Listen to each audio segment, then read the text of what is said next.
카카오를 중심으로 국내 빅테크 기업의 독점에 대한 우려가 커지면서 정부와 여당의 압박이 전방위로 확산하고 있습니다. 하지만 과잉 규제가 혁신 의지마저 꺾을 수 있는 만큼 신중한 접근이 필요하다는 지적이 일고 있습니다. 코로나19 4차 대유행이 본격화하면서 숙박 음식점과 같은 대면 서비스업의 고용은 회복될 기미를 보이지 않고 있습니다. 단기적인 지원금 외에 폐업이나 재취업이 유기적으로 잘 이루어질 수 있는 지원이 필요하다는 목소리가 높습니다. 서울시가 오는 2030년까지 재개발, 재건축 사업을 통해 매년 8만 가구씩 총 50만 가구의 주택을 공급하겠다고 발표했습니다. 오세훈 서울시장은 서울 시내 4개 지천을 한강과 연결해 수변 중심의 도시개발을 본격화하겠다며 제2의 한강 르네상스 구상을 내놨습니다. 금융당국이 주식시장의 신용융자에 제동을 걸 전망입니다. 빚을 내서 투자하는 빚투가 가계부채 급증의 주요 원인이 되면서 당국이 증권사들의 신용융자 옥죄기를 검토하고 있습니다. 여러분 안녕하십니까? 뉴스플러스 시작합니다. 네이버, 카카오 같은 빅테크에 대한 정부와 여당의 압박이 고용 분야로까지 번지고 있습니다. 여기에 다음 달 국회 국정감사까지 예고되면서 IT 기업들의 불안감이 한동안 가시지 않을 전망입니다. 조현석 기자입니다. 대형 IT 기업인 빅테크에 대한 압박에 관련 당국이 경쟁적으로 가세하고 있습니다. 오늘은 고용노동부 장관이 IT 업계 CEO 등을 불러 직장 내 괴롭힘 문화 개선을 요구했습니다. 최근 일부 기업에서 직장 문화로 인해 안타까운 사건이 발생한 바도 있습니다. 다시는 이러한 사건이 발생하지 않도록 경영진의 적극적인 의지와 노력이 필요한 시점입니다. 플랫폼 규제에 가장 앞장서고 있는 공정거래위원회는 네이버와 카카오를 정조준하고 있습니다. 입점업체에 대한 갑질, 검색 알고리즘 조작을 집중적으로 감시하겠다는 겁니다. 이미 카카오 김범수 이사회 의장에 대해선 금산분리 위반 혐의로 제재 절차에 들어갔습니다. 그동안 혁신을 이유로 규제를 풀어주던 금융당국도 돌아섰습니다. 금융위는 최근 카카오페이가 하던 보험과 펀드 등 금융상품 비교 추천 서비스에 제동을 걸었습니다. 금융위 입장에서는 동일 기능, 동일 규제 원칙에 대해서 그동안 여러 차례 얘기를 했었죠. 앞으로 그 원칙 지켜나갈 겁니다. 규제 움직임에 맞서 플랫폼 기업들은 자체적인 상생 방안을 마련하며 몸을 낮추고 있습니다. 카카오는 골목 상권에서 철수하고 3천억 원의 상생기금을 조성하기로 했습니다. 하지만 앞으로 빅테크 옥죄기는 더 강화될 것으로 보입니다. 당장 국회는 다음 달 열리는 국정감사에서 이 문제를 집중적으로 다룬다는 입장입니다.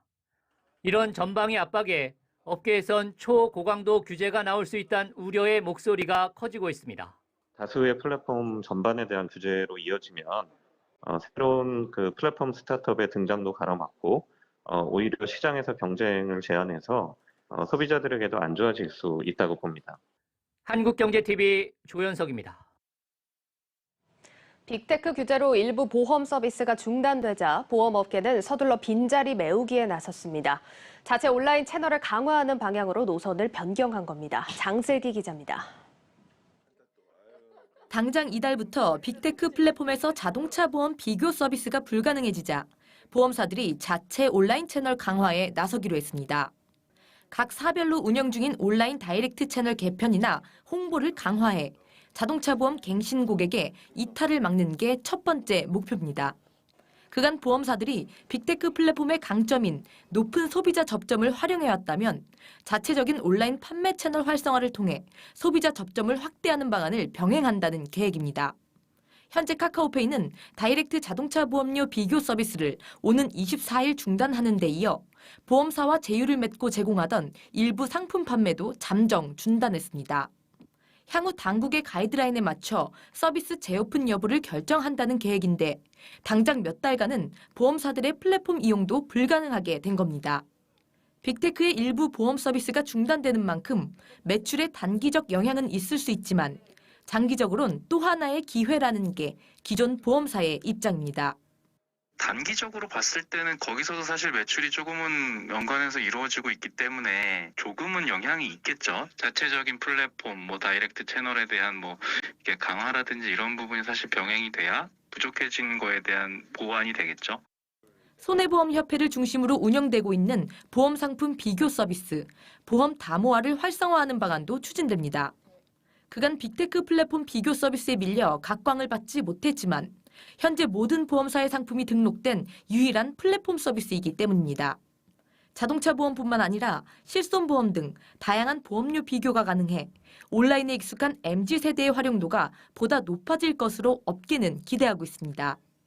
기술회사와의 협업을 통한 기술 경쟁력을 확보하는 게 조금 예전보다는 좀 어려워진 상황인가라는 거죠. 규제 그런 것 때문에 좀 자체적으로 이런 기술 경쟁력을 키워야 되는 요인이 좀 더 커졌다고 보면 될 것 같아요. 다만 금융 소비자들이 빅테크 플랫폼에 이미 익숙해져 있는 만큼 이들과의 접점을 어떤 방식으로 넓힐 것인지는 보험업계의 과제로 남습니다. 한국경제TV 장슬기입니다.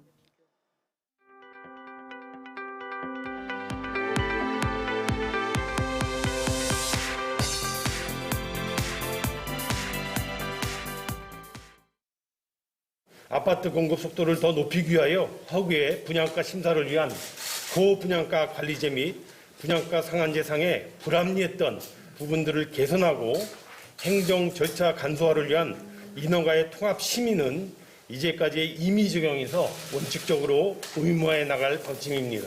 전월세 가격 안정 및 시장의 어려움을 완화할 수 있는 다각적인 방안에 대하여 시장의 전문가, 연구기관 등과의 의견 수렴을 거쳐 연말까지 최대한 강구해 나가고자 합니다. 네, 홍남기 부총리가 오늘 아침 이 부동산 공급과 전월세 대책 관련해서 몇 가지 발언을 했습니다. 부동산부 김원규 기자와 함께 의미를 알아보겠습니다. 김 기자, 홍 부총리가 분양가 상한제에서 불합리한 부분들이 있어서 개선하겠다 이런 발언을 했습니다. 어떤 게 불합리하다는 거죠? 일단 기본적으로 이제 분양가 상한제에 대해서 먼저 좀 알아볼 필요가 있을 텐데요. 분양가 상한제는 이제 택지비와 건축비 뭐 이런 것들을 산정해서 이제 분양가를 설정해가지고 이제 주변 시세에 약 뭐 70에서 80% 정도로 좀 저렴하게 이제 좀 억제하는 이런 제도입니다. 이제 과도한 분양가를 막아서 실수요자의 부담을 줄이겠다는 취지로 이게 나왔던 거였는데요. 이제 문제는 이제 분양가 상한제로 분양가가 낮아지다 보니까 좀 수익성이 줄어들 수밖에 없다는 점이었습니다. 그래서 이제 업계 비판도 계속 있었는데요. 때문에 가뜩이나 주택값이 치솟는 상황에서 공공택지 개발을 주도하는 건설사들이 좀 소극적일 수밖에 없었습니다. 네, 현재 이제 주택 가격 폭등 배경이 이제 주택 공급 부족으로 꼽히고 있는 상황인데요. 실제 이제 또 보면요, 분양가 상한제 발목이 잡힌 서울의 재건축 재개발 단지 좀 이제 중단이 된 거죠. 현재 55곳, 약 7만여 채에 달합니다. 상당히 많네요. 이제 현재 이제 주택 가격의 폭등 배경이 이제 주택 공급 부족으로 이제 계속해서 이제 지적이 되고 있는 상황인데, 이런 상황에서 정부가 분양가 상한제를 손봐서 이제 서울 도심의 민간 공급을 유도하겠다는 보관입니다. 확실히 요즘에 좀 서울의 분양이 그렇게 많지 않았다 이런 생각이 좀 들긴 했습니다. 분양가 상한제 때문에 이제 시공시행사들이 분양을 잘 안 하니까 가격을 좀 높여서 수익성을 좀 보전해주겠다 이런 얘기입니다. 맞습니다. 이렇게 되면 이제 근데 문제는 분양가가 올라가 버리는 거 아닙니까? 맞습니다. 일단 주택값과 더해서 이제 택지 비용도 최근에 많이 높아졌거든요. 이런 전국의 어떤 택지 비용을 산정하는 게 이제 공시지가인데 올해에만 10% 넘게 올랐습니다. 때문에 이제 주택을 건설하는 이제 건설사와 그리고 실수요자 모두를 좀 만족할 수 있는 그 개선안이 나올 수 있을지 여부는 미지수입니다. 민간 공급 활성화하기 위해 가지고 이제 분양가를 높이게 되면은 또 적지 않은 좀 반발이 예상되기 때문인데요. 현재 이제 분양가 9억 원 이하만 중도금 대출이 나오고 있는 상황이고요. 또 이 기준을 초과하면 여유 자금이 없는 서민들의 분양은 더 어려워질 수 있다는 이유에서입니다. 전문가들은 이제 분양가 상한제 완화는 저렴한 주택을 많이 공급한다는 현 정부의 기조와 좀 많이 정면 배치되는 것이라며 이제 가격과 상관없이 공급만 늘리게 되는 정부의 공급 만능주의가 좀 우려스럽다 이렇게 평가했습니다. 또 앞서서 이제 분양가 상한제를 통해 가지고 정부가 주택 시장을 안정을 계속하겠다 이렇게 얘기했는데요. 이런 부분들이 또 한번 흔들리게 되는 겁니다. 그러니까 주택 공급을 늘리려면 분양가 규제를 조금 풀어주긴 해야겠는데. 맞습니다. 그러면 이제 정작 서민들에게 집이 돌아가긴 좀 어려워지는 또 다른 문제가 생긴다 이런 겁니다. 맞습니다. 이 홍 부총리 발언 중에 비아파트에 대한 난방과 면적 규제를 풀어주겠다 이런 얘기도 있었습니다. 1, 2인 가구 주택 수요와 단기 주택 공급을 위해서다 이런 말을 했는데 정확히 어떤 얘기입니까? 일단 비아파트 하면 대표적인 게 이제 오피스텔을 꼽습니다. 오피스텔은 엄연히 말하면 사무용인데 그가 이제 주거용으로 사용하지 못하게 이 바닥 난방을 좀 제한을 했어요. 2007년에 전용 면적 50제곱미터 이하 그리고 2009년에는 85제곱미터 이하만 각각 바닥 난방을 허용해 왔습니다. 다시 말해서 이 기준을 초과하면 이 난방 설치가 어려웠다는 거죠. 그런데 이번에 전용 85제곱미터 초과하는 그런 오피스텔들도 바닥을 난방을 설치할 수 있게끔 해주는 겁니다. 이거 역시 정부의 주택 공급을 늘리겠다는 맥과 좀 함께한다 이렇게 볼 수 있는 겁니다. 그러니까 주거용 오피스텔도 그러면 이제 소형 원룸 같은 형태만 있는 게 아니라 앞으로 좀 규모가 큰 다양한 형태의 오피스텔들이 좀 나올 수 있겠다 이런 생각도 드는데. 네, 정부가 지금 이제 연내 전월세 가격 안정 방안 뭐 이런 걸로 좀 마련을 하겠다 이렇게 얘기를 해놓고 있는데 이미 이제 임대차 3법이 나온 상황에서 추가적으로 좀 어떤 대책들이 더 나올 걸로 예상이 되고 있습니까? 뭐 지금 말씀하신 대로 임대차 3법으로 인해서 전세난이 심화되고 있는 상황이잖아요. 여기에 추가적인 어떤 또 규제가 나올 것이다라는 데에선 좀 대부분 회의적인 의견이 많고요. 이런 가운데 이제 대부분 좀 또 다른 유형의 공급이 제시될 것이다 이런 얘기가 나오고 있습니다. 특히나 이제 다세대 주택이 그 방안으로 거론되고 있는 상황인데요. 아파트와 달리 3년 내로 사업을 마무리할 수 있는 단계적 효과를 거둘 수 있기 때문입니다. 전문가들은 전세 대란이 발생하고 있는 상황에서 3기 신도시 등 이제 대규모 신규 택지 지구의 사전 청약이 진행되고 있는 점을 주목해야 한다고 강조했습니다. 이어 3기 신도시만 해도 빨라도 입주가 2030년 전후로 이루어지는데 이제 청약 자격을 유지하기 위해서라도 전세 등 임대시장 수요가 대폭 증가할 수밖에 없다며 수많은 사전 청약 당첨자들을 수용할 수 있는 점을 고려하면은 이 대안이 가장 현실적이라고 강조했습니다.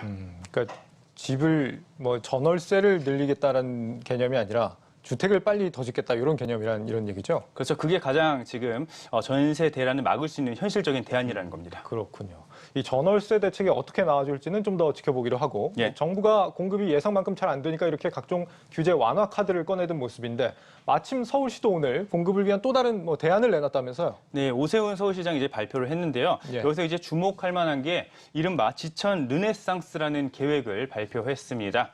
이 부분은 리포트를 준비했습니다. 함께 보시죠. 오세훈 서울시장이 미래 서울의 청사진을 제시했습니다.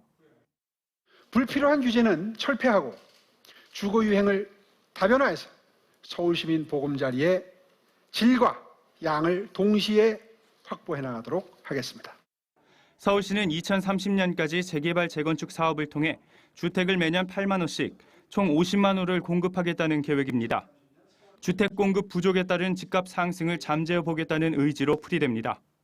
이를 위해 우선 주거정비지수제 폐지, 2종 7층 규제 완화 등을 추진합니다.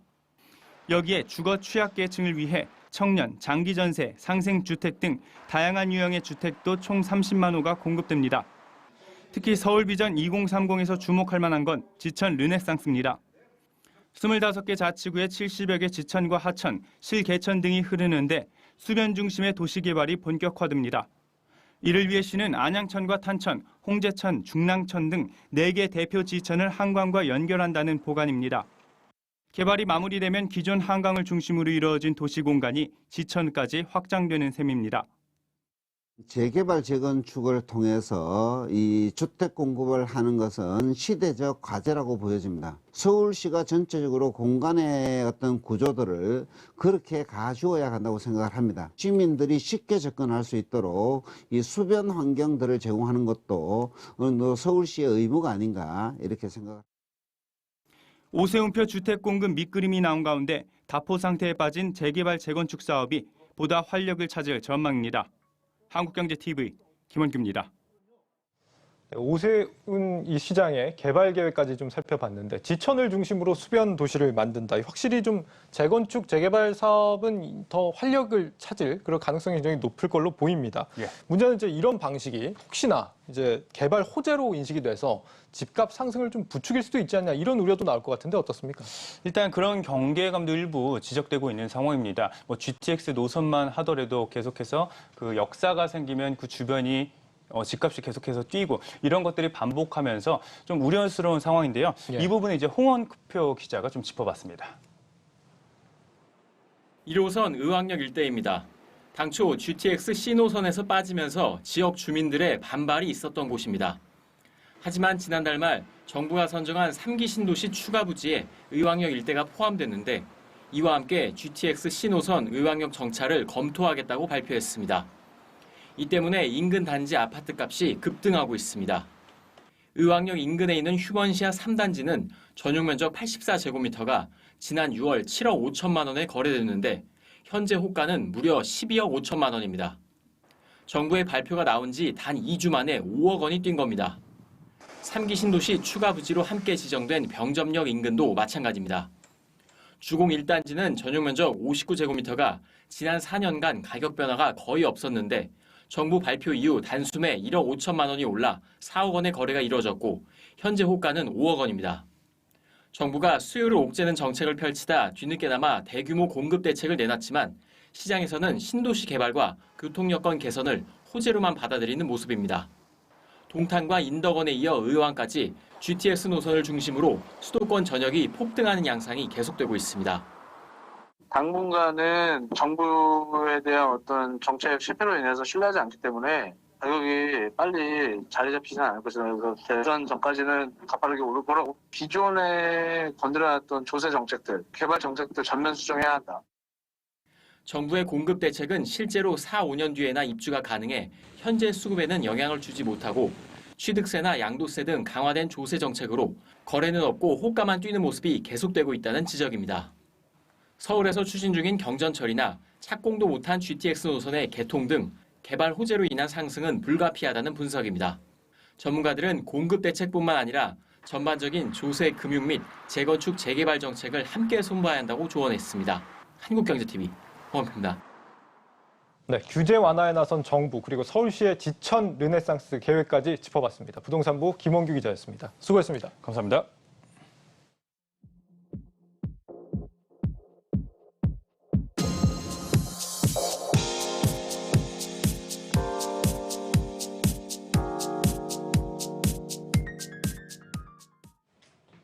코로나 4차 유행 이후 대면 서비스 업종의 일자리 위축이 한계 상황에 와 있다는 지적들이 나오고 있습니다. 재취업과 재창업 지원이 절실해 보입니다. 강미선 기자가 보도합니다. 서울에서 20년째 숙박업소를 운영하고 있는 강영중 씨. 직원을 돌려보내고 홀로 카운터를 본 지 어느덧 1년이 다 돼갑니다. 6월 달까지만 견디면은 우리 같은 숙박업뿐만 아니라 모든 그 소상공인 또 자영업자들이 그러면 어느 정도 경제 활동도 정상적으로 돌아가지 않겠나 하는 기대를 했어요. 고객이 한 사람도 이용하지 않은 완전 공친 날도 있었어요. 8월 코로나 4차 확산이 본격화되자 예약 인원이 최대 4인으로 제한되면서 강 씨와 같은 대면 서비스 업종은 또다시 직격탄을 맞았습니다. 특히 도소매업과 숙박 음식점업 취업자 수는 좀처럼 늘지 않고 있습니다. 직원을 둔 자영업자 수도 33개월째 감소 중입니다. 이에 따라 취업자 증가폭은 넉 달째 둔화세를 보이고 있습니다. 코로나 장기화로 장사를 하면 할수록 손해인 상황이지만 임대 기간과 철거 비용 문제로 문을 닫는 것 역시 쉽지 않습니다. 전문가들은 단기적인 지원금 외에 폐업과 재취업이 유기적으로 잘 이뤄질 수 있는 지원이 필요하다고 말합니다. 가게를 열어두고 실질적으로 이 재난기금을 받기 위해서 도리어 이 소상공인 숫자가 늘어났다는 그런 얘기들도 있거든요.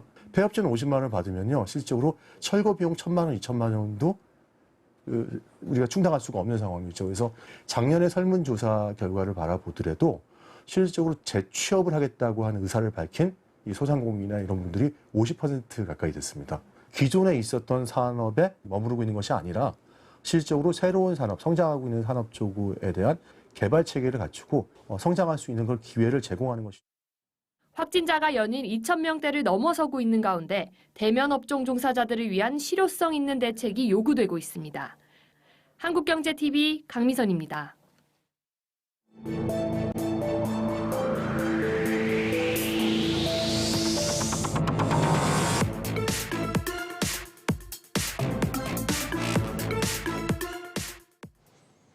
빚내서 주식을 사는 이른바 B2에 대해 금융당국이 규제를 검토하고 나섰습니다. 이 증권사 자기자본에 육박하는 개인 신용융자 사업 확대가 가계빚 뇌관으로 떠오르고 있어서입니다. 이민재 기자의 단독 보도입니다. 지난 13일 코스피 코스닥 시장 신용거래융자는 25조 6,540억 원, 역대 최대입니다. 지난달 중순 사상 처음으로 25조 원을 넘어선 이후 이달 들어 계속 증가세를 보이며 한 달 만에 최고치를 새로 썼습니다. 주식담보대출까지 더하면 45조 원으로 빚내서 투자, 소위 B2 규모는 더욱 늘어납니다.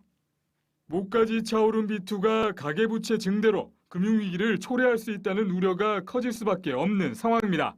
비투자들의 어떤 주식 투자에서의 손실은 참으로 걱정거리가 아닐 수 없는데요. 어떤 가이드라인을 제시해서 지금의 피해를 최소화하는 방향으로 대책을 수립해 주는 것이 옳다고 봅니다. 여기에 증권사들의 신용대출 사업 관행도 문제로 지적됩니다. 현재는 자기자본 3조 원 이상, 대형 증권사는 신용대출이 자기자본 200%를 초과할 수 없고 100%가 넘으면 중소기업 등 모험자본 지원에만 사용할 수 있습니다. 이 때문에 증권사들은 신용대출 규모를 자기자본 100% 이하 비율로 유지하고 있습니다. 하지만 당국은 이마저도 증권사 입장에서 손쉬운 사업인 개인 대출에 쏠려 있다며 가계부채 관리가 미흡해질 수 있다고 지적했습니다. 결국 금융당국이 B2 정조준에 나서기로 했습니다.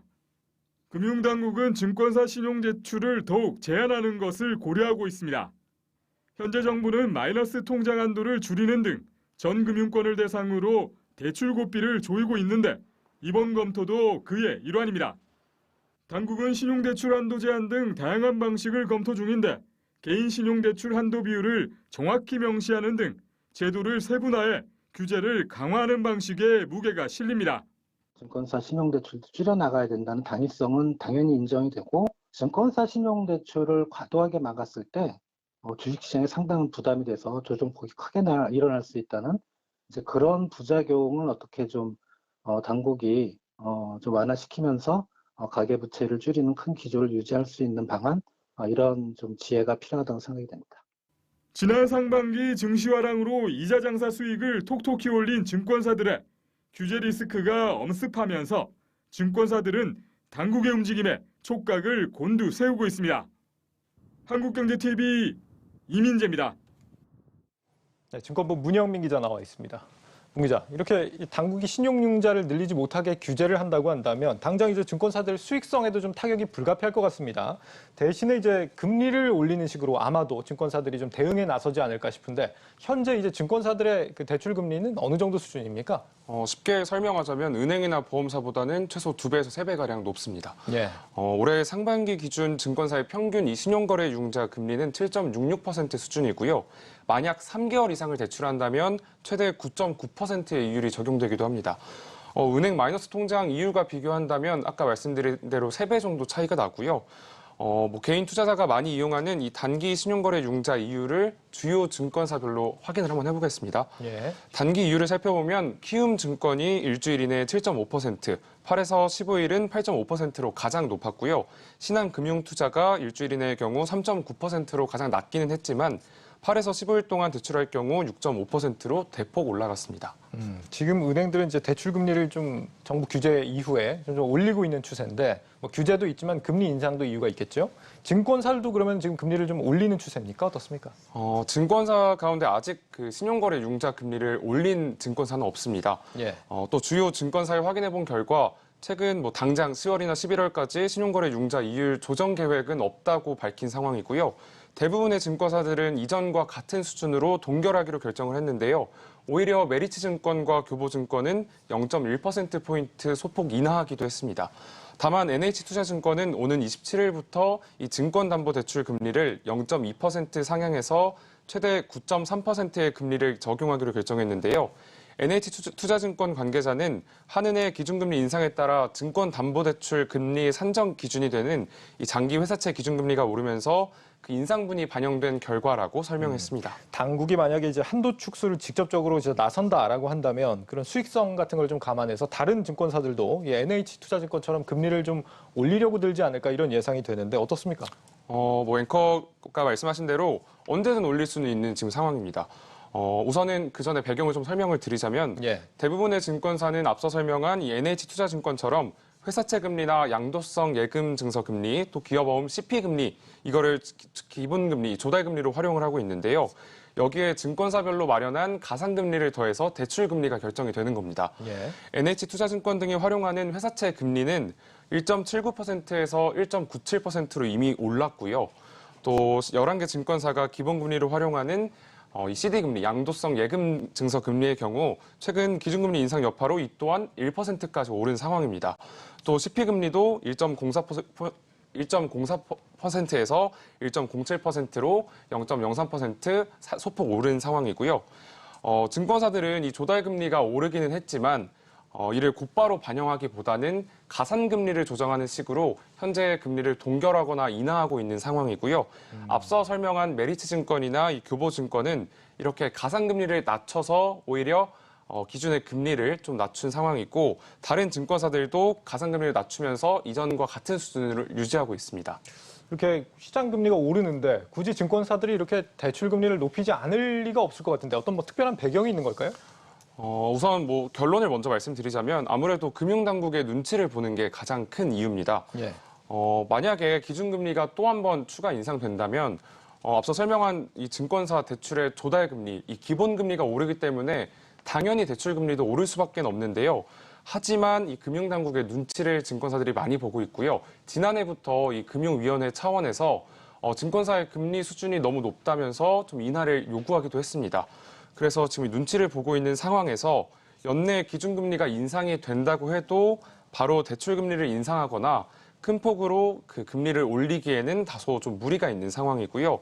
또 취재 결과 금융당국 차원에서 이 TF를 구성해서 한은이 기준금리를 추가로 인상한다면 이 증권사 이율 조정 지침을 어떻게 할 것인지 그 방안을 현재 논의 중인 것으로 확인이 됐습니다. 이에 따라서 증권사들은 맘대로 대출금리를 올릴 수도 없고 또 올린다고 해도 그 속도까지 조절해야 되는 상황에 놓였습니다. 그렇죠. 뭐 당국이 증권사들한테 직접적으로 금리를 뭐 내려라 이렇게 아마 요구를 하지는 않았을 것 같고 어느 정도의 좀 암묵적인 눈치를 주지 않았을까 이렇게 예상이 됩니다. 사실 증권사들이 이제 대출 장사라고 하는 이 신용융자 사업을 통해서 그동안 좀 이익을 좀 많이 남기기도 했잖아요. 그죠? 그렇습니다. 뭐 올해 상반기 기준으로 이 증권사가 벌어들이는 이자 수익은 분기 사상 역대 최대 규모를 달성을 했는데요. 상반기 이자 수익을 보면 8,524억 원을 기록했습니다.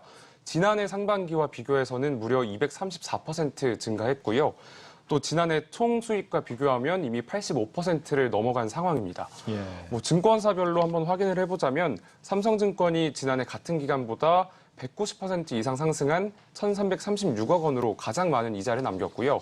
또 미래에셋증권은 1,300억 원, NH투자증권도 1,065억 원 정도를 남기면서 뭐 순차적으로 많은 이자 수익을 증권사들이 남기고 있었습니다. 네, 벌 만큼 벌었다라는 생각도 들긴 하는데 결국 당국의 전방위 규제가 이어지면서 하반기 이후에는 수익성 악화가 좀 아무래도 불가피해 보입니다. 뭔가 좀 내부적으로는 자구책이 좀 필요한 상황이 아닙니까? 맞습니다. 뭐 수익성 악화는 지금 당연히 좀 예상이 되는 결과라고 할 수 있는데요. 지금 증권사가 앞서 설명한 대로 대출 금리를 올리고 싶어도 금융당국의 눈치를 보고 있기 때문에 맘대로 못 올리는 상황이고요. 또 리포트에서 보셨던 것처럼 이 대출까지 좀 제한한다, 규모까지 옥죄한다라는 얘기까지 나오면서 증권사들은 이 대출로 얻을 수 있는 이자 수익이 급격하게 줄 것으로 예상이 되고요. 특히 증권업계에서는 뭐 리테일 부문과 브로커리지 수익까지 좀 줄어들 것으로 예상을 하고 있습니다. 우선 그 전에 앞서서 좀 다시 배경을 설명드리자면 이 증권사가 운용하고 있는 대출 가운데 개인의 비중이 압도적으로 높은 게 아마 수익성 악화로 이어지는 가장 큰 이유인데요.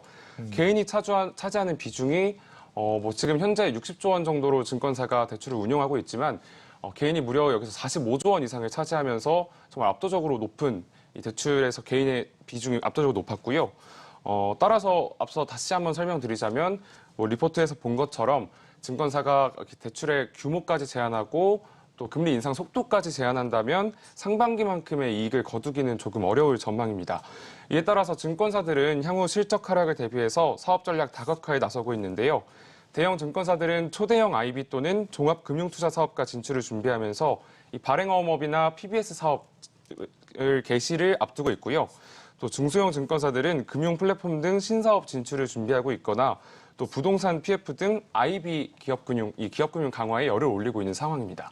네, 증권부 문영민 기자였습니다. 잘 들었습니다. 네, 감사합니다.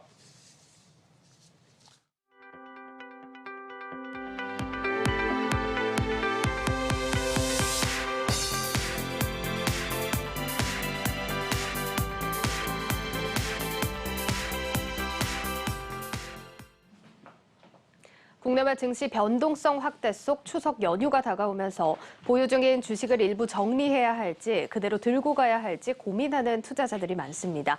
정경준 기자가 증권가로부터 전략을 들어봤습니다.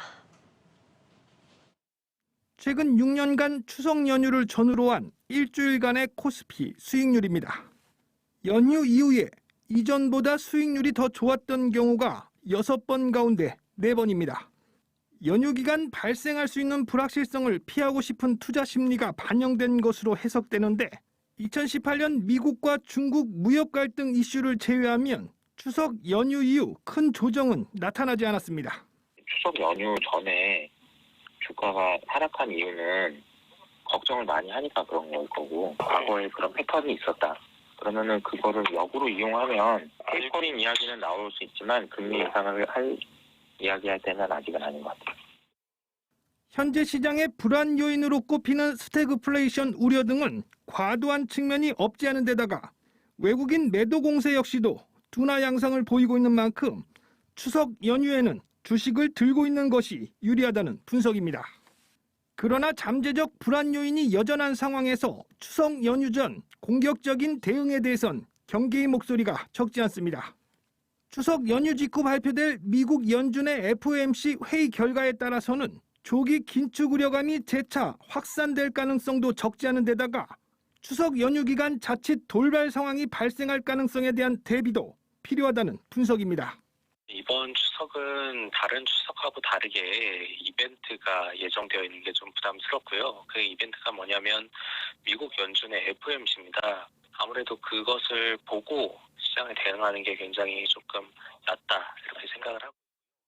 미리부터 투자 리스크를 떠안을 필요는 없지만 만약 주식을 들고 간다면 최근 들어 이익 모멘텀이 상향 조정되고 있는 철강과 화학 등 소재 업종 그리고 이익 성장성이 기대되는 배터리 관련 종목 등에 대한 관심을 조언했습니다.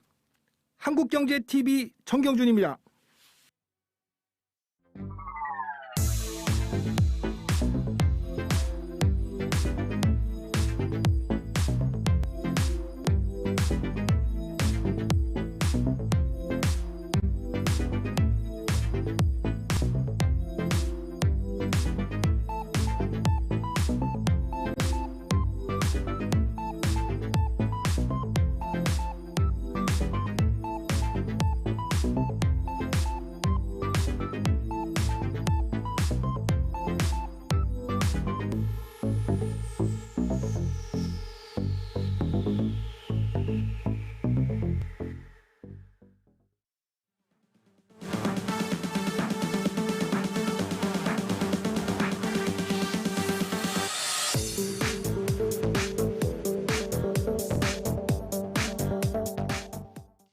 네, 김보미의 뉴스카페 시간입니다. 김 기자. 네. 오늘은 어떤 소식으로 준비되어 있죠? 네, 첫 번째는요, 미국의 국가 부도설입니다. 사실 몇 달 전부터 계속 들어보셨을 법한 이슈인데요. 이제 대부분의 사람들은 이제 에이, 미국이 뭐 설마라고 생각하면서 이제 그냥 넘기셨을 법한 이슈인데 네. 이게 또 9월, 10월 글로벌 증시를 흔들 만한 또 변수로 꼽히고 있어서 첫 번째 이슈를 이제 요걸로 좀 잡아봤습니다. 네, 제닛 옐런 미 재무장관이 계속해서 거듭해서 이 미국의 디폴트라고 하죠. 채무 불이행, 우리나라 말로 하면 채무 불이행에 대해서 경고를 하고 있는데 네. 미국 정부가 채무 불이행을 한다. 이게 정확히 어떤 의미인가요? 미국은요, 이게 정부가 최대로 돈을 빌릴 수 있는 규모, 즉 이제 부채 상한이라고 하는데 이 부채의 한도를 좀 법으로 정해놓고 있습니다. 부채 한도를 초과를 하면 더 이상 돈을 빌릴 수가 없기 때문에 이제 갖고 있는 현금과 또 각종 비상 조치를 통해서 필요한 재원을 조달을 해야 하는데요. 현재 미국 정부가 정해놓은 부채 한도가 약 22조 달러입니다. 이 우리 돈으로 환산하면 약 2경 5천조 원인데 이달 초 기준으로 봤을 때 이 미국 정부 부채 규모가 28조 4천억 달러로 이제 이 한도를 좀 초과한 상태입니다. 네. 미국이 돈을 빌리지 않고 버틸 수 있는 기간은 이제 약 한 달 정도밖에 남지 않은 상황이고요. 그러니까 지금 우리가 쓰는 그 신용카드 한도처럼 미국에는 이제 정부가 쓰는 돈에도 이게 부채 한도가 정해져 있다 이런 얘기입니다. 네, 맞습니다. 추가로 돈을 빌리지 못하는 상황에서 남은 현금으로 지금 어떻게든 좀 버텨나가고 있는 이런 상황으로 보이는데 네. 다음 달 한 22일 정도면은 자금이 완전히 고갈될 것이다 이런 전망들도 지금 나오고 있습니다. 네. 만약에 이제 사상 초유의 디폴트가 왔다. 그러면 어떤 문제가 생기죠? 일단 쉽게 말하면 미국이 이제 국가 부도가 온다라는 얘기인데요. 그동안 이제 국채를 발행해서 빌렸던 돈에 대한 이자 상환이 좀 제대로 이루어지지 못할 거고 또 각종 사회 보장 지출도 막히게 된다라는 의미입니다. 사실 아직까지는 좀 가보지 않은 길이기는 한데 이게 만약에 현실화된다라고 한다면 전 세계에 제2의 금융위기가 올 수 있다라는 전망도 있습니다. 그러면 어떻게든 이제 수습이 좀 필요한 상황이겠습니다. 네. 이 옐런 재무장관이 지금 이 부분을 좀 굉장히 오래전부터 경고를 해오고 있는데 그 이유도 그 때문이라고 할 수 있겠죠? 네, 맞습니다. 그래서 이게 한도를 지금 늘리거나 아니면 이제 그 한도 적용을 좀 미뤄달라라고 이제 제닛 옐런이 이제 얘기를 하고 있는 거죠. 네. 실제로 미국은 이런 방식으로 매번 국가 부도를 좀 피해 왔는데 지금까지 이제 부채 한도를 98번 늘리거나 수정을 했습니다. 가장 최근 조치로는 2019년에 22조 달러인 부채 한도 상한선 적용을 2년간 일시 유예하기로 한 것을 들 수가 있는데요. 해당 조치는 올해 7월 31일에 만료가 됐기 때문에 어떤 방식으로든 좀 새로운 조치를 해야 하는 상황인 겁니다. 거의 매년 이렇게 사실 디폴트 우려가 제기가 되고 있는 상황인데 네. 그간 뭐 어떻게든 사실 해결이 계속 돼 왔기 때문에 크게 이렇게 우려를 안 하는 시각들이 많은 것 같긴 합니다. 네. 이번에도 똑같이 이 상한선 적용을 좀 뭐 유예하거나 뭐 한도를 더 늘리거나 이렇게 하면 되는 거 아닙니까? 네, 맞습니다. 그래서 대부분의 사람들이 이 이슈에 대해서 이제 앵커가 말씀하신 것처럼 어떻게든 해결이 되겠지라고 생각을 하고 있는 거죠. 이 세계 최강대국에 또 글로벌 기축통화인 달러를 찍어내고 있는 나라니까 뭐 어떤 방식으로든 해결이 되지 않겠냐라고 보고 있는 건데 네. 사실 대다수 증시 전문가들도 좀 그렇게 생각을 하고 있습니다. 그런데 이번에는요, 좀 중간 과정에서의 진통이 좀 예상이 되고 있어서 이 자칫 글로벌 증시 변동성을 키울 수 있다라는 전망이 나오고 있습니다. 결과적으로만 본다면 분명히 해결이 될 이슈인 건 분명한데 이 중간에 시장을 한번 크게 흔드는 변수로 작용을 할 수 있다라는 겁니다. 중간 과정에서의 진통이 있을 수 있다. 어떤 진통을 얘기하는 겁니까? 일단 부채 한도를 늘리거나 또는 그 부채 적용을 유보하기 위해서는 민주당, 공화당 이렇게 양당의 합의가 좀 필요한데요. 예. 이 현재 양당 의견이 이제 좀 맞서고 있는 상황입니다. 이 민주당은 빠른 시일 내에 국가 부채를 증액하자라는 입장이지만 공화당은 이미 돈을 시중에 많이 풀었기 때문에 신중해야 한다라는 입장을 좀 보이고 있는 건데요. 여기에 바이든 정부의 대규모 인프라 투자로 막대한 비용 지출을 좀 예고하고 있는 상황이어서 더더욱 이 협상이 난항을 겪을 것이란 전망이 좀 나오고 있는 상황입니다. 실제로 지난 2011년을 보면 이렇게 좀 비슷한 일이 있었는데요. 이 당시에 부채 한도 협상이 지연이 되면서 S&P가 미국 국가의 신용 등급을 AAA에서 AA 플러스로 강등을 했고 이로 인해서 글로벌 금융시장이 충격을 받으면서 한 차례 좀 폭락을 했던 사례가 있습니다. 네, 이 바이든 정부가 지금 뭐 인프라 투자 예산을 한쪽에서는 뭐 크게 늘려서 재정 지출을 늘리자 이렇게 얘기하고 있는데 네. 정작 그 정부 자체는 부채를 못 갚아서 허덕이고 있다라고 한다면은 이 공화당 입장에서도 굉장히 반대할 수밖에 없는 그런 명분이 되지 않을까 이런 생각이 드는데 이런 이 증세나 투자 논의가 좀 지연이 되면서 이번에는 이 디폴트 문제가 아무래도 좀 기존과는 다른 양상으로 갈 수도 있다. 증시에 큰 변동성을 일으킬 수도 있다라는 시각이 존재하는 겁니다.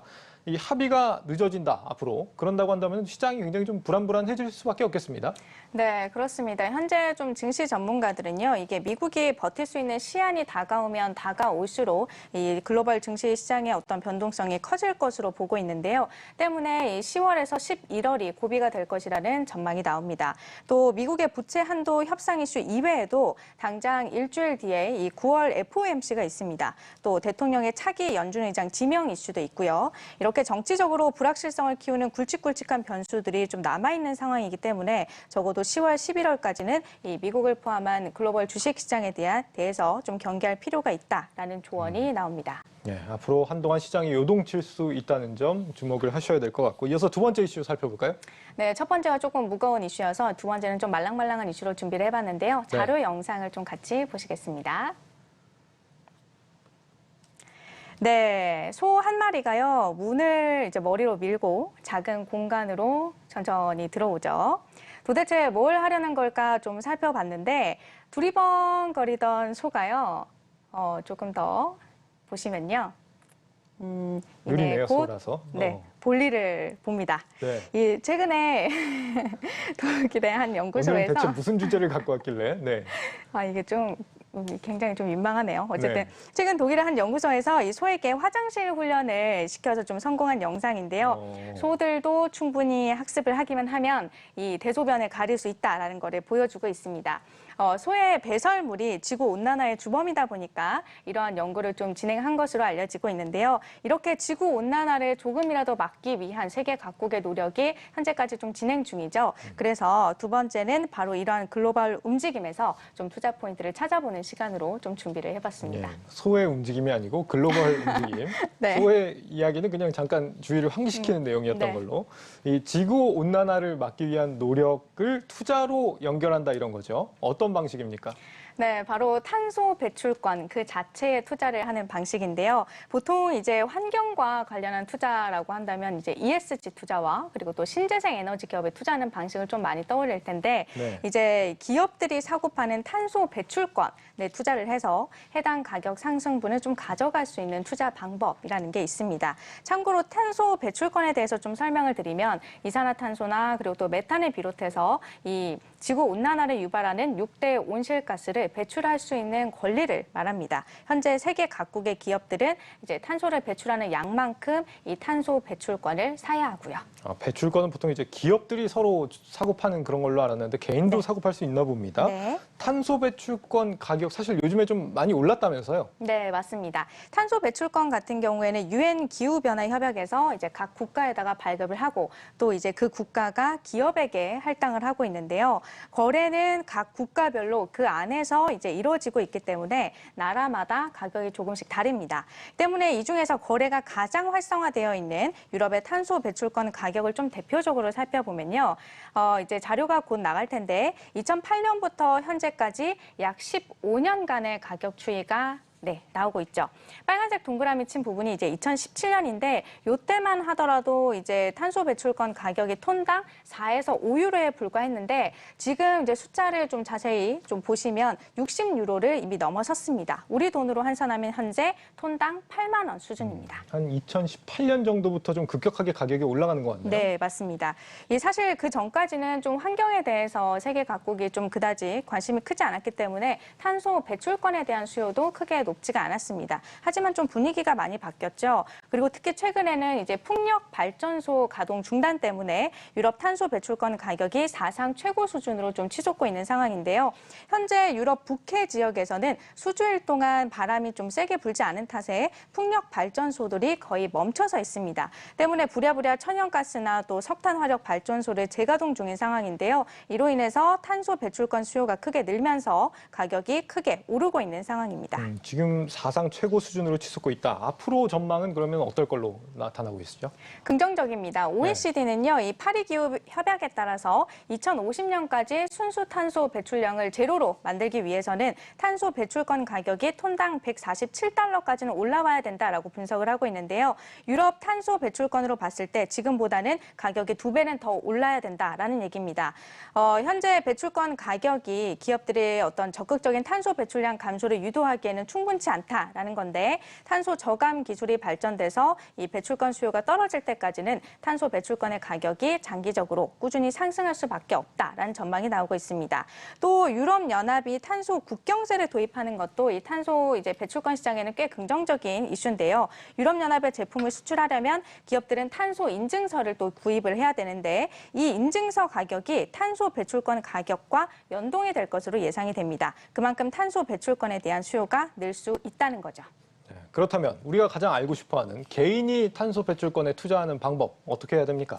ETF를 활용하는 방법이 있습니다. 좀 대표적인 상품이 미국 증시에 상장된 크랜시어즈 글로벌 탑 카본 ETF인데요. 티커명은 KRBN이고 2020년 7월에 상장이 됐습니다. 현재 순자산이 우리 돈으로 봤을 때 약 9,100억 원이니까 꽤 나름 큰 편이고요. 네. 이제 추종 지수가 이제 탄소 배출권에서는 시장 규모가 꽤 큰 유럽과 또 캘리포니아 그리고 미국 북동부 탄소 배출권 선물 가격으로 구성된 IHS 마켓 글로벌 카본 지수를 추종을 하고 있습니다. 운용 보수는 이제 연 0.79%로 일반 해외 ETF의 어떤 보수와 비교했을 때는 꽤 높은 편이긴 한데 어쨌든 그런 상황이고 배당은 따로 없습니다. 네, 미국 증시에 상장된 ETF KRBN에 투자하는 방법이 있고 우리나라에서 투자할 수 있는 상품은 없나요?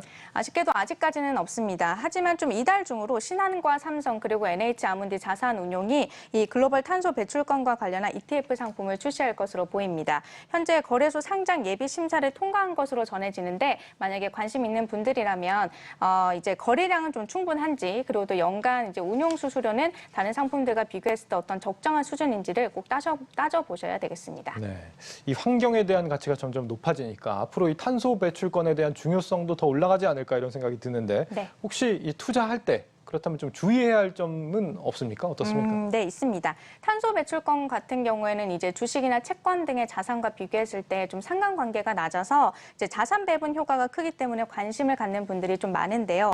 다만 날씨나 어떤 다른 원자재 시세 변동에 또 영향을 받을 수 있는 점이 있습니다. 앞서 말씀드렸던 유럽의 풍력 발전소로 인해서 이제 탄소 배출권 가격이 상승했던 사례를 좀 떠올려 보시면 될 텐데요. 이렇게 좀 다시 정리를 해드린다면 어쨌든 변동성이 클 수 있다라는 거고요. 또 탄소 배출권은 엄밀히 말하면 금처럼 내재 가치가 없는 상품입니다. 때문에 이 전 자산을 한꺼번에 몰아서 투자하는 방식은 좀 경계해야 될 필요가 있다라는 조언이 나옵니다. 네, 김보미 기자와 함께했습니다. 잘 들었습니다.